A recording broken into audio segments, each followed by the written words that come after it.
What is going on, YouTube? Andrew Miller from Hook'emHeadlines.com coming back at y'all today with a quick recap, some notes, and top performers from Texas's third spring scrimmage. Texas held a closed scrimmage, which is the second of the last 2 weeks. The first scrimmage of spring camp was an open scrimmage as it was taking place during Junior Day. That was on March 25th, I do believe. But this could very well end up being the last scrimmage of spring ball before the orange-white game next weekend. Texas, I believe, has 3 more spring practices left as of the recording of this video, which is the night of April 7th. So, maybe there's still one more day of light scrimmages or something like that before the spring game. But this was definitely one of the more important scrimmages before Texas gets ready for the spring game. You just got a lot of guys that are vying to still, earn spots on the 2-deep and really position themselves well before camp lets out here in around 8 or 10 days. And so just kind of provide a quick recap here. It does sound like, in terms of the pace of this scrimmage and the physicality and just really who won between the offense and the defense, it does sound like the offense held its own better than in the last 2 scrimmages. Specifically, it sounds like the offensive line held up pretty well in terms of run blocking and pass pro. The interior offensive line heard better things about, which is good. There was some movement along the interior offensive line as well that I wanted to mention. Looks like Jaydon Connor was getting some of the second team reps at center, and that's something that's been taking place throughout the week, if not the last couple of weeks. And then also heard that Cam Williams slid over to right guard, which is a spot that DJ Campbell's been getting the first team reps this spring. And so interesting move there, but it sounds like Cam Williams has been performing pretty well even when playing along the interior of the offensive line this week. So that's a positive sign. Sounds like depth-wise, the interior offensive line this spring has been a little bit thinner in terms of the standout performers than at offensive tackle, because obviously you got staples between Christian Jones and Kelvin Banks. We've also heard that heard some pretty positive things from Peyton Kirkland and Jaden Chapman as well with the second and third team offensive line groups. And so it would make sense if, Cam Williams ends up sliding to the interior. He is also a stronger pass blocker than he is a run blocker. So he could maybe provide some punch up the middle as well in that regard. But yeah, on the defensive side of the ball, it sounds like the defensive backs were pretty active in this one. Heard some good things from the linebackers as well. I guess I'll give an honorable mention here, but it sounds like Anthony Hill had a nice day during the scrimmage. And then Leona Lafau, I did an article about him yesterday. He just looked really impressive in the last couple of weeks of spring ball. And we've heard consistently positive things about his play throughout the spring. But specifically, it sounds like he had another positive day. So good day for the freshman linebackers. And then lastly, in terms of the notes and the recap, quarterbacks, Quinn Ewers sounds like he was the most consistent of the quarterbacks today. Malik Murphy, and I'll get into this in a second, but it sounds like he had an interception. Otherwise, he was kind of up and down. And then Arch Manning had a pretty good day as well. So overall, some ups and downs, but it sounds like pretty good day for the quarterbacks. But yeah, let's go ahead and get into, I got 4 standouts here that I want to give nods to. I also did an article on it if you want a little bit more of a detailed write-up. I'll link that in the description below. But yeah, let's go ahead and get it started. Austin Jordan is the first standout that I had here, and one of 2 defensive standouts on the day for this closed scrimmage. I had mentioned just a moment ago that Malik Murphy had thrown an interception today, and that interception was picked off by Austin Jordan. It sounds like Jordan made a good read on the ball and made a good play on the ball as well. But in one of the scrimmage reports that I was looking at, it might have just gone off the receiver's hands. Either way, good timing, good anticipation by Jordan. 2 areas of his game that he's shown ample strides this spring, or that he's made ample strides this spring, because, we've heard a lot of good things about the way he's performed cross-training at nickelback and at boundary corner. I think this is the second or third time that I've heard about him making a good play on a ball in team drills or in a scrimmage setting. So just overall nice to hear about that. The second defensive standout that I have on the list is Ethan Burke. And actually, I'll end up including one honorable mention here, just because I think it fits with the subject here. But Burke is one of the players. I mentioned this in my article that I've been writing and talking the most about for the last couple of weeks, and that's a really good thing because Texas really needs an impact edge rusher to step up. Shane and I it's kind of a two-part video here, but we were talking about players that have the most on the line in the last week of spring. We talked a good bit about Ethan Burke. He's now getting the first team reps at the buck position ahead of Justice Finkley.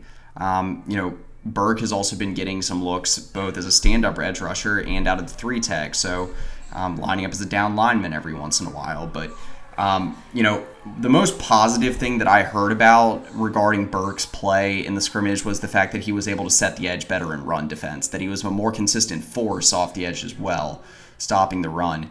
Run defense and just the way he's able to utilize his length are the two areas I think he needed to make the most strides this offseason. And hearing in one of the, what could be even the last scrimmage of spring ball, that, he really kind of hit a high point in run defense is really, really positive to hear.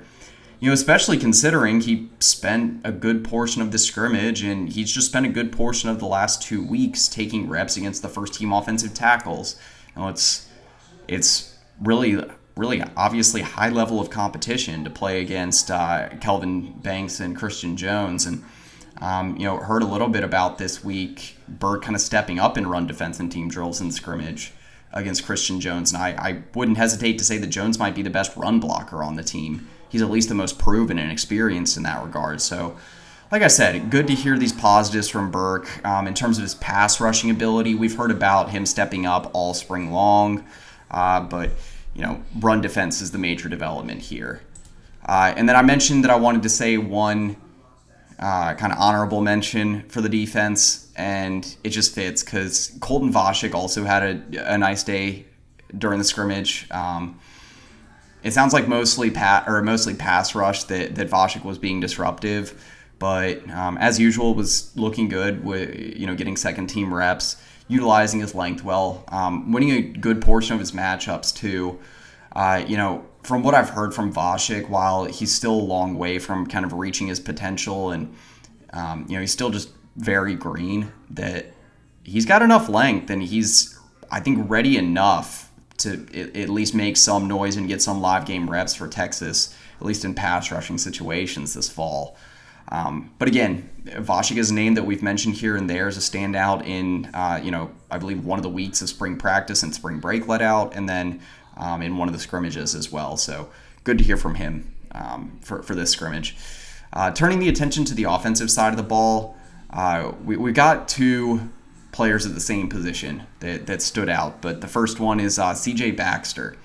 A name that we've talked about all spring, and just all off season long. But Baxter, there was plenty to write about this week for him because earlier this morning it was reported that he had suffered a quad injury in practice that forced him to leave practice on April 4th. So kind of scary to hear about him suffering a lower body injury in the first practice of the week. But he was able to make a full return for team drills and contact drills, in the last couple of days. And judging from what we heard about his performance in the scrimmage today, it doesn't sound like that quad issue is really limiting him at all. Bumps and bruises are going to happen, especially for a running back that's as big and as physical of a runner as Baxter. A couple of really nice things to hear from him in this scrimmage. For one, sounds like, the ability to run between the tackles, have some physical runs, break some tackles and look elusive in the open field. Just a lot of the things that, we knew about Baxter and you could see on his high school tape, camp highlights, things like that, that we heard about again in this scrimmage. But again, one of the things that I heard that is really, really positive is that he really stood out as a receiver out of the backfield. Sounds like he motioned out wide a few times and got opportunities to make plays there. Also, just his route running ability. I had mentioned this a few videos ago, but kind of heard whispers this spring of him, kind of making some incremental strides as a receiver, becoming, a more effective threat out of the backfield in the receiving game. And that sentiment was definitely echoed in this scrimmage. So good stuff from Baxter. I mean, he continued to, be kind of one of the studs of spring so far among all the running backs. And then the last player that I wanted to give a shout to among the standouts for today's scrimmage is Jaydon Blue. A name that we haven't talked about too much in terms of the standouts so far this spring, but, someone that we've heard mostly positive things about the last few weeks. It sounds like Blue got a lot of the first team reps in the scrimmage today at running back, which is interesting. Didn't hear much about Jonathan Burke suffering an injury this week, but something that I'll keep an eye on moving forward. Got a few areas I'm looking at for that. But anyway, Jaydon Blue, similar to Baxter, sounds like he had some nice cutbacks, nice runs between the tackles. Heard about a couple of runs, though, that he was able to bounce outside, and that as a receiver was able to make some, or a receiver, guy in the flats was able to have some explosive plays as well. But, for Blue, just in terms of his ability to break off some bigger runs and look elusive in the open field and really just, look the part as a guy that could be, kind of a first cut running back while still, effectively running between the tackles, he looked the part in this scrimmage. I would say from everything we've heard, it was his best day in terms of the 3 scrimmages that have happened so far this spring. And probably one of his best weeks of practice as well. So, capping the week on a high note is good for him. Be nice to see him, look good and getting what'll be some first or second team reps in the spring game. But yeah, anyway, quick video here tonight, but wanted to get some coverage out there for what I think are some important notes coming out of one of the last scrimmages, if not the final one before the spring game next weekend. So anyway, for Andrew Miller at Hook'emHeadlines.com, that's pretty much it. Hook 'em.